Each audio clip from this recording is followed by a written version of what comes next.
मेहनत करना, संघर्ष करना मनुष्य के जीवित होने का एक साक्ष्य है।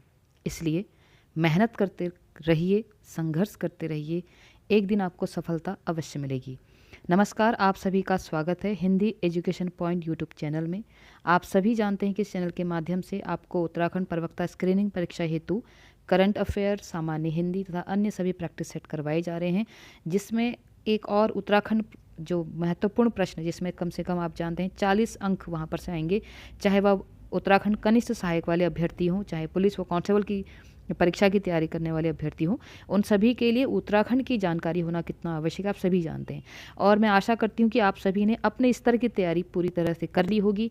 तो आज के जो 40 प्रश्न हैं, इससे आपकी तैयारी का अनुमान, आपकी तैयारी हो चुकी है उसका मानक आप खुद तैयार देखेंगे आज की आप कितना अच्छे से आप पढ़ रहे हैं या क्या कहाँ कमी रह गई है। तो यहाँ पर 40 महत्वपूर्ण प्रश्नों का संकलन है। आपसे आशा करती हूँ कि आप सभी स्वयं से भी उत्तर लगाएंगे और 40 में से कितने अंक आपने प्राप्त किए वो कमेंट बॉक्स में जरूर देंगे। यहाँ पर प्रश्नों का संकलन बहुत महत्वपूर्ण प्रश्नों का संकलन है। कृपया सभी ध्यान से पूरी वीडियो को अंत तक देखें। आपको वीडियोज़ में प्रश्न पसंद आते हैं, आपको मेरा प्रयास अच्छा लगता है तो लाइक करें, शेयर करें, सब्सक्राइब करें और कमेंट में हमें मोटिवेट जरूर करें।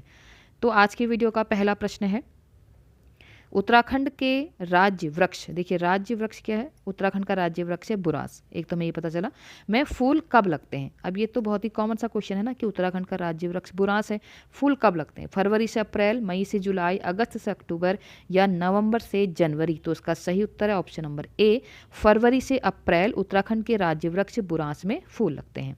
बढ़ते हैं अगले प्रश्न की तरफ। अगला प्रश्न है, गोरखों ने गढ़वाल पर पूर्ण अधिकार कब किया था, 1803, 1804, 1805 या 1806। तो ऑप्शन नंबर बी 1804 में गोरखों ने गढ़वाल पर पूर्ण अधिकार किया था। अगला प्रश्न है, खगमरा किले का निर्माण किस शासक ने करवाया था, कल्याणचंद, भीष्मचंद, सोमचंद या रूपचंद। तो सही उत्तर ऑप्शन नंबर बी, भीष्मचंद ने खगमरा किले का निर्माण करवाया था। अगला प्रश्न है, कोटा खर्रा आंदोलन किसके हित में था, महिलाओं के, अस्पृश्यों के, भूमिहीनों के या जमींदारों के। तो उसका सही उत्तर है ऑप्शन नंबर सी, भूमिहीनों के। मैं यहाँ पर ज़्यादा डिस्क्राइब करके एक्सप्लेन करके आपका समय व्यर्थ नहीं करना चाहती, क्योंकि मेरा प्रयास यहाँ पर ये है कि आपको पता चले। ये आपके लिए एक प्रैक्टिस सेट, आप इसको एक मान सकते हैं, आपका मॉक टेस्ट है, प्रैक्टिस सेट है, जिससे आपको पता चल सके कि आपको कितने प्रश्नों का सही उत्तर आ रहा है, आपकी तैयारी जो है वो किस स्तर तक पहुँच चुकी है। क्वेश्चन नंबर 5 है अगला प्रश्न, निम्नलिखित में से कार्तिकेयपुर वंश का संस्थापक कौन था, ललित सुरदेव, भूदेव, बसंत देव या कल्याण राजदेव। तो क्वेश्चन नंबर 5 का सही उत्तर है ऑप्शन नंबर सी, बसंत देव कार्तिकेयपुर वंश का संस्थापक था। अगला प्रश्न है, उत्तराखंड में नाहन पर्वत श्रृंखलाएं स्थित हैं, कहाँ हैं, हल्द्वानी के पास, टिहरी के पास, लैंसडाउन के पास या उपरोक्त में से कोई नहीं। तो क्वेश्चन नंबर 6 का सही आंसर है ऑप्शन नंबर ए, हल्द्वानी के पास नाहन पर्वत श्रृंखलाएं स्थित हैं। अगला प्रश्न है, रानीखेत पर्वत श्रेणी कहाँ पर स्थित है, ट्रांस हिमालय में, वृहद हिमालय में, मध्य हिमालय में या उपरोक्त में से कोई नहीं। तो क्वेश्चन नंबर 7 का सही आंसर है ऑप्शन नंबर सी, मध्य हिमालय में। अगला प्रश्न है, उत्तराखंड में किस शासन को स्वर्ण युग के नाम से जाना जाता है, उत्तराखंड में किस शासन को स्वर्ण युग के नाम से जाना जाता है, कत्यूरी साम्राज्य, मगध साम्राज्य, गोरखा साम्राज्य, इनमें से कोई नहीं। तो इसका सही उत्तर है ऑप्शन नंबर ए, कत्यूरी साम्राज्य को स्वर्ण युग के नाम से जाना जाता है। अगला प्रश्न है, टिहरी बांध किस नदी पर बना है, बहुत ही आसान सा प्रश्न, अलकनंदा, भागीरथी, यमुना या मंदाकिनी। तो उसका सही उत्तर है ऑप्शन नंबर बी, भागीरथी।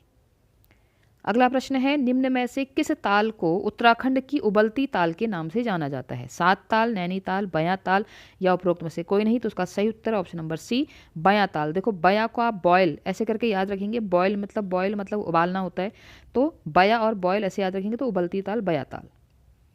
अगला प्रश्न है, अलकनंदा एवं मंदाकिनी नदियों के, मंदाकिनी हो गए, मंदाकिनी नदियों के संगम पर स्थित है, अलकनंदा और मंदाकिनी नदियों के संगम पर क्या स्थित है, रुद्रप्रयाग, कर्णप्रयाग, देवप्रयाग या विष्णुप्रयाग। तो उसका सही उत्तर है ऑप्शन नंबर ए, रुद्रप्रयाग। कहाँ है, अलकनंदा और मंदाकिनी नदियों के संगम में। अगला प्रश्न है, निम्नलिखित में से बालगंगा नदी किसकी सहायक नदी है, बालगंगा नदी किसकी सहायक नदी है, भागीरथी की, भिलंगना की, मंदाकिनी की या पिंडर की। तो क्वेश्चन नंबर 12 का सही आंसर है ऑप्शन नंबर बी, भिलंगना की सहायक नदी क्या है, बालगंगा। अगला प्रश्न है, उत्तराखंड राज्य में जड़ी बूटियों की प्राप्त होने वाली किस्में लगभग हैं, कितनी लगभग? देखो क्वेश्चन आप सभी जानते हैं, प्रश्न का निर्माण इस फैक्चुअल क्वेश्चन से भी हो जा रहा है। तो जड़ी बूटियों की प्राप्त होने वाली लगभग कितनी किस्में यहाँ पर हैं? 100 हैं, 500 हैं, 1000 हैं, 1800 हैं। तो इसका सही उत्तर है ऑप्शन नंबर बी, 500 हैं। कितनी है? जड़ी बूटियों की प्राप्त होने वाली कम से कम 500 किस्में यहाँ पर प्राप्त हैं। अगला प्रश्न है, निम्नलिखित में से किस राज्य ने जैव कृषि को प्रोत्साहित करने के लिए स्वयं को जैव राज्य घोषित किया? ठीक है, तो आप सभी जानते हैं यहाँ पे उत्तराखंड की बात हो रही है, तो उसका सही आंसर उत्तराखंड है। लेकिन आप ध्यान रखेंगे कि उत्तराखंड राज्य ने स्वयं को जैव राज्य घोषित क्यों किया? क्योंकि जैव कृषि को प्रोत्साहित किया था, इसलिए स्वयं को उत्तराखंड ने क्या माना है? जैव राज्य घोषित किया है उत्तराखंड ने। अगला प्रश्न है, निम्नलिखित में से उत्तराखंड की सबसे पुरानी नहर कौन सी है? ऊपरी गंगा नहर, पूर्वी गंगा नहर, राम गंगा नहर या शारदा नहर? तो उसका सही उत्तर है ऑप्शन नंबर ए, ऊपरी गंगा नहर। अगला प्रश्न है, कुब्जामृग निम्नलिखित में से किसका प्राचीन नाम है? देहरादून का, ऋषिकेश का, कुमाऊं का या अल्मोड़ा का? तो कुब्जाग्रम किसका प्राचीन नाम है? क्वेश्चन नंबर 16 का सही आंसर है ऑप्शन नंबर बी, ऋषिकेश। ठीक है। अगला प्रश्न है, प्रसिद्ध टपकेश्वर महादेव मंदिर उत्तराखंड के किस शहर में स्थित? देखिए जिस प्रकार से पाठ्यक्रम है आपका, उसी प्रकार से यहाँ पे प्रश्नों का संकलन है, तो ध्यान से देखिए और ध्यान से इनका आंसर दीजिए। तो टपकेश्वर महादेव मंदिर उत्तराखंड के किस शहर में है? चमोली में, बागेश्वर में, अल्मोड़ा में या देहरादून में? तो उसका सही आंसर है ऑप्शन नंबर डी, देहरादून। ठीक है, 17 का सही answer option number D, Dehradun. Tapkeshwar मंदिर कहाँ है? देहरादून में। निम्नलिखित में से उत्तराखंड में रिवर राफ्टिंग के लिए कौन सी नदी प्रसिद्ध है? गंगा है, भिलंगना है, काली है या यमुना है? ठीक है, या यमुना है। तो इनमें से कौन सी नदी राफ्टिंग के लिए प्रसिद्ध है? तो उसका सही आंसर है ऑप्शन नंबर ए, गंगा। अगला प्रश्न है, लधिया नदी निम्न में से किस नदी की सहायक नदी है? जो लधिया नदी है वो निम्न में से किस नदी की सहायक नदी है? यमुना की, काली की, गंगा की या अलकनंदा की? तो option number B is the right answer, Kali की सहायक नदी है कौन? लधिया। अगला प्रश्न है, निम्न में से क्वेश्चन नंबर 20, 20वां प्रश्न चल रहा है। आशा करती हूँ अभी तक आपको सारे प्रश्नों का उत्तर आता होगा। निम्न में से मैती आंदोलन के प्रणेता कौन थे? कल्याण सिंह रावत, जगत सिंह चौधरी, सुंदरलाल बहुगुणा या गौरा देवी? तो उसका सही आंसर है, सही उत्तर है option number A, Kalyan Singh Rawat, option number A. अगला प्रश्न है, उत्तराखंड राज्य में कुल 6 राष्ट्रीय उद्यान हैं, जिनमें से सबसे पहला राष्ट्रीय उद्यान कौन सा है? राजा जी है, गंगोत्री है, कार्बेट है या नंदा देवी है? तो बहुत ही आसान सा प्रश्न है, कौन है? Corbett national park. ठीक है, जिसको हेली नेशनल पार्क भी कहा जाता है। 1936 में इसकी स्थापना हुई थी। अगला प्रश्न है क्वेश्चन नंबर 22, उत्तराखंड राज्य में कृषि मापने नापने का पैमाना क्या है? मीटर एवं सेंटीमीटर, गज व फीट, नाली व मुट्ठी, बीघा व बिस्वा? तो सही आंसर है ऑप्शन नंबर सी, नाली व मुट्ठी। ये उत्तराखंड राज्य में कृषि को मापने नापने का तरीका है। अगला प्रश्न है, निम्नलिखित में से ऊपरी गंगा नहर का उद्भव स्थान कौन सा है? हरिद्वार है, कालगढ़ है, कर्णप्रयाग है या टिहरी है? ठीक है, तो क्वेश्चन नंबर 23 का सही आंसर है option number A, Haridwar. Haridwar से ही ऊपरी गंगा नहर का उद्गम होता है। अगला प्रश्न है, उत्तराखंड राज्य के पर्वतीय क्षेत्रों में सिंचाई की सुविधा के अनुसार कृषि भूमि को 3 प्रकार से बांटा जाता है। पहले तो हमें ये पता चला कि उत्तराखंड में सिंचाई के अनुसार कृषि भूमि को कितने प्रकार में बांटा है? 3 प्रकारों में बांटा है। अब वो कहते हैं कि इनमें से तीनों प्रकार में से कौन है जो सम्मिलित नहीं है, यानी कि 3 है यहाँ पर आंसर है, चौथा उनमें सम्मिलित नहीं है। तलाव भूमि, उपराव भूमि, इजरान भूमि या नम भूमि? तो उसका सही आंसर है ऑप्शन नंबर डी, नम भूमि। कई लोगों को लगेगा इजरान क्या नाम है, तो ये तीनों उसके पार्ट हैं। ठीक है, ये 3 हैं, लेकिन ये हमारा आंसर है नम भूमि, इसका पार्ट नहीं है। अगला प्रश्न है, महात्मा गांधी जी ने उत्तराखंड राज्य के किस स्थान को भारत का स्विट्जरलैंड कहा था? मसूरी को, ओली को, कौसानी को या नैनीताल को? तो क्वेश्चन नंबर 25 का सही उत्तर है ऑप्शन नंबर सी, कौसानी को। अगला प्रश्न है, असकोट वन्यजीव सेंचुरी उत्तराखंड के किस जिले में स्थित है? आसान सा प्रश्न है, आज सभी प्रश्नों का संकलन कहीं ना कहीं मैंने आसान लिया है। इसके बाद जो अगली वीडियो आएगी उसमें प्रश्नों का थोड़ा बढ़ा के आएगा। अल्मोड़ा, चमोली, उत्तरकाशी या पिथौरागढ़? तो क्वेश्चन नंबर 26 का right answer option number D, Pithoragarh. अगला प्रश्न है, निम्नलिखित में से किसके बलिदान दिवस पर प्रत्येक वर्ष 3 मई को चौलीथात में मेला लगता है? देखो यहाँ पर हमें 2 प्रश्न मिल रहे हैं। एक तो यह है कि चौलीथात मेला कब लगता है? 3 मई को लगता है। अब हमें ये पता और ये किसकी याद में या किसके लिए, किसके बलिदान पे लगता है, ये भी हमें पता चलेगा। पंडित शिवराम, गुलाब सिंह, देविका चौहान या वीर केसरी चंद। तो क्वेश्चन नंबर 27 का सही आंसर है ऑप्शन नंबर डी, वीर केसरी चंद जी के बलिदान दिवस पर प्रत्येक वर्ष 3 मई को चौलीथात मेला लगता है। अगला प्रश्न है, निम्न में से किसे जौनसारी लोगों में राजनीतिक जागरूकता का जनक माना जाता है? पंडित शिवराम, केदार सिंह, वीर केसरी चंद या गुलाब सिंह। तो सही आंसर है option number D, Gulab Singh को जौनसारी लोगों में राजनीतिक और जागरूकता का जनक माना जाता है, याद रखेंगे।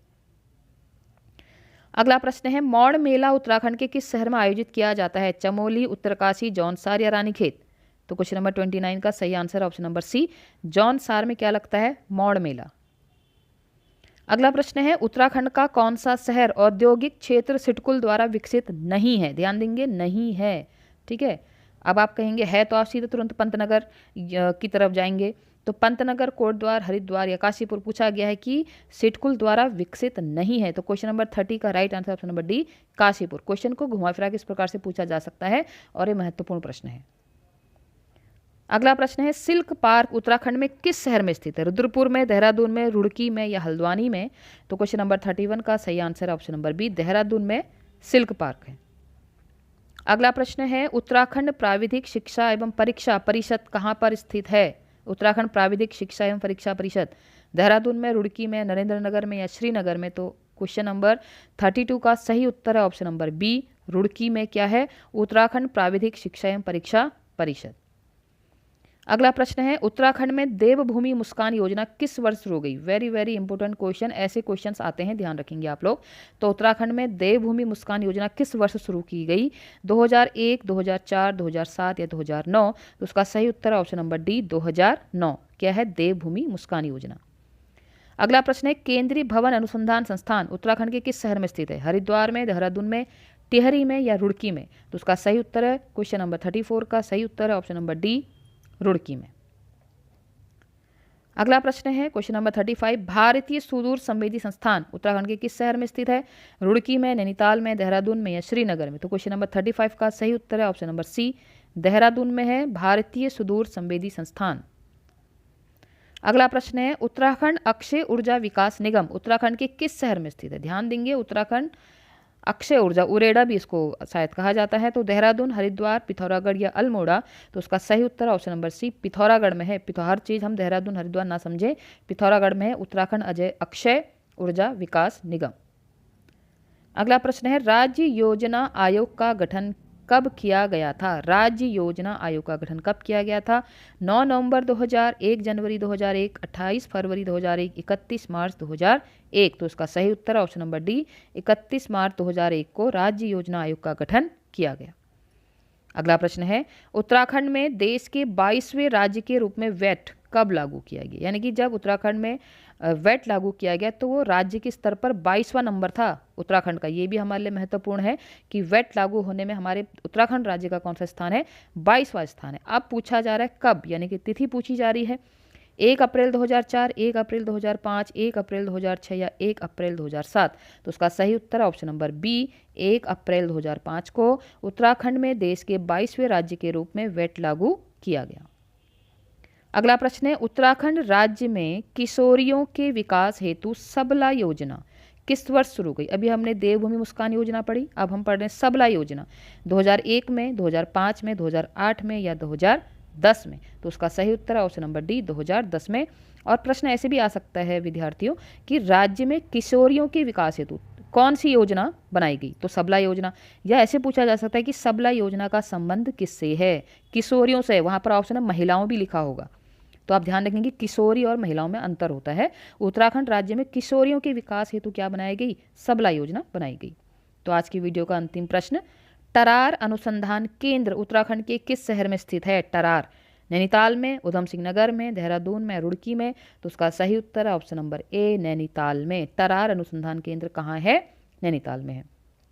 तो मैं उम्मीद करती हूँ, आशा करती हूँ कि आपको 40 के 40 प्रश्नों का उत्तर बहुत अच्छे से आता होगा।